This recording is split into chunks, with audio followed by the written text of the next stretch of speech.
वऱ्हाडाच्या ट्रकचा भीषण अपघात झालाय। अपघातासंदर्भातली बातमी, ट्रकमध्ये 100 पेक्षा जास्त वऱ्हाडी होते आणि अतिशय भीषण हा अपघात झालाय। मुंबई अहमदाबाद राष्ट्रीय महामार्गावरील ही घटना आहे।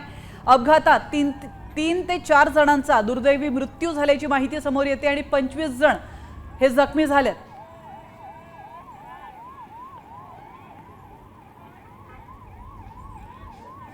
तर मुंबई अहमदाबाद राष्ट्रीय महामार्गावरची ही दुर्घटना आपण पाहतोय।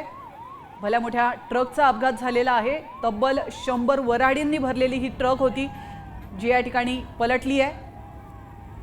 याविषयी अधिक माहिती देण्यासाठी आपले प्रतिनिधी रुपेश पाटील आपल्यासोबत जोडले गेलेले आहेत। रुपेश, पालघरमध्ये अतिशय धक्कादायक दृश्य समोर येत आहे। 4 जणांचा मृत्यू झालाय। नेमका हा अपघात कसा घडलाय?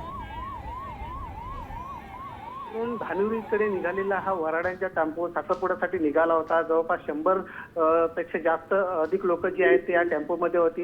हा टेम्पो आणि कंटेनरमध्ये भीषण असा अपघात झालेला आणि या अपघातामध्ये आतापर्यंत 4 ते 5 जणांचा मृत्यू झाल्याची माहिती जी आहे ती प्राप्तदर्शी उपलब्ध झालेली आहे। एकूणच 20 ते 25 जण जे आहेत ते जखमी आहेत। जखमींना नजीकच्या कासा उपजिल्हा रुग्णालयावर उपचार सुरू आहे। मात्र अपघात हा भयंकर होता। स्थानिक कासा पोलीस घटनास्थळी दाखल झालेले आहेत आणि अधिक तपास जो आहे तो सुरू आहे। धन्यवाद रुपेश, तुम्ही दिलेल्या महत्त्वपूर्ण माहितीबद्दल।